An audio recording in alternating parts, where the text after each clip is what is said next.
উনি গাড়িতে উঠে সোজা চুপচাপ বসেছিলেন, আমাকে একবার ডাকেনি পর্যন্ত। ব্যাস, তারপর আমাকে পুলিশ ডাকলো। ওনারা তো বুঝলো না যে ময়না আমাকে ফিরিয়ে আনতে গিয়েছিল, সেটা তো বুঝলো না। আচ্ছা তুই বললি না ওদেরকে? আমি কি বলবো বলো তো মা, আমি কি বলবো? ওরকম একটা সিচুয়েশন ওরা কি কথা শুনে না তো। আমি গাড়ি থেকে বাধ্য হলাম নামতে, যা খুশি তাই বললো আমাকে। দেখে তো ভদ্রবাড়ির ছেলে বলে মনে হয়, ভদ্র বলে মনে হয়, ইত্যাদি ইত্যাদি। আমি এই সমস্ত কথা তোমাদের সামনে বলতে চাই না মা।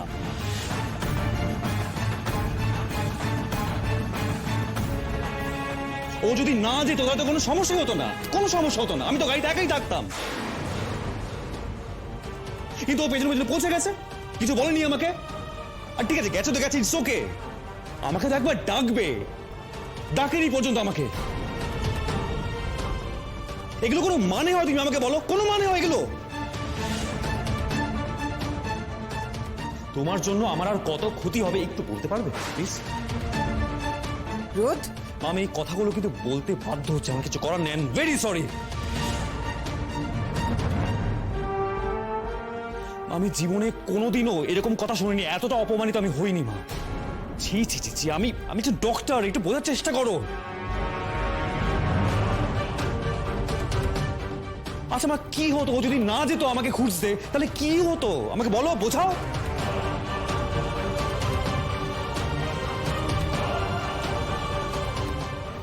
রাজা বাবু যা করতেছে এইটাই যদি সত্য হয়, তাই না? তাতে আপনার কি যায় আসে? আপনি কত কিছু যায় আসে তো নিশ্চয়ই ময়না। সারাক্ষণ এই কথা মাথায় কেন করে?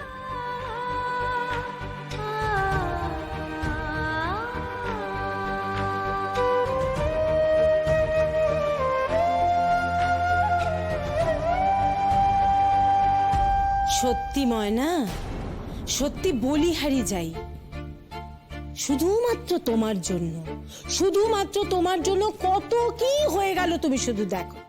সবই তো হলো দাদা ভাই, কিন্তু একটা জিনিস না জানি তো কিছুতেই মিলছে না, মানে খাপে খাপ লাগছে না।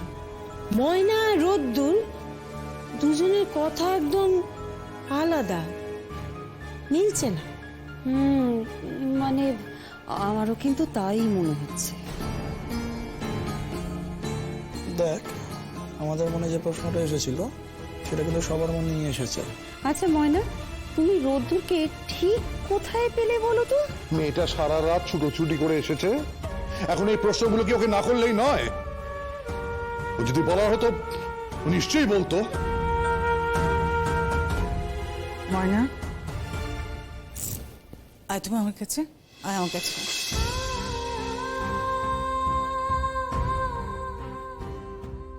ময়না, একটা কথা বলবো? আমার না ভীষণ চা খেতে ইচ্ছে করছে, এক কাপ চা খাবি আমায়? তোর হাতে চা খেয়ে খেয়ে এমন খারাপ অভ্যেস হয়ে গেছে আমার। মন যা, ঘরে যা, ঘরে গিয়ে ফ্রেশ হয়ে তারপরে চা করো, কেমন? লক্ষ্মী, ফ্রেশ হয়ে না।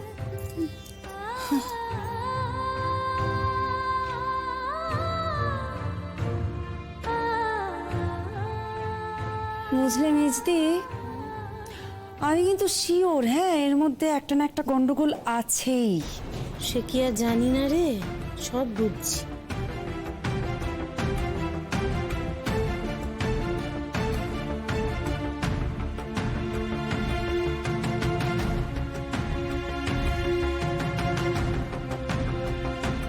করলি আমি একটা জিনিস কিছুতেই বুঝতে পারছি না দাদা ভাই। ময়নার ওখানে যাওয়া নিয়ে যদি তোর এতটাই আপত্তি থেকে থাকে, তাহলে ময়নার সাথে কালকে রাতে তোর দেখা হওয়ার সময় বাড়ি চলে এলি না কেন? তুই সকালবেলা অবধি অপেক্ষা করতে গেলি কেন?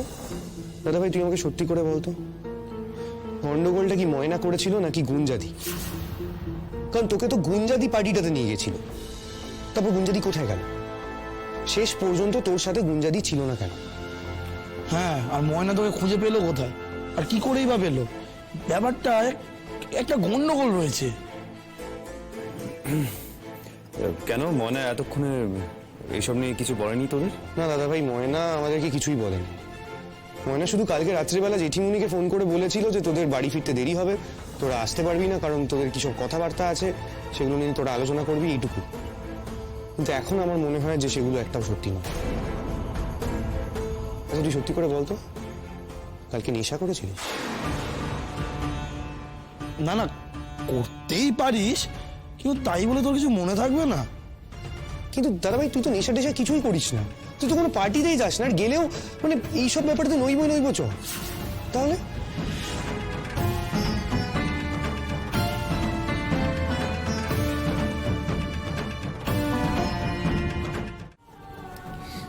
বেহুলা কি জমলোকের রাস্তায় চিনা যাত্রা করছিল? আমিও ঠিক পৌঁছাইয়া যাব, চিন্তা করেন না। আমি আইতেছি। হ্যাঁ,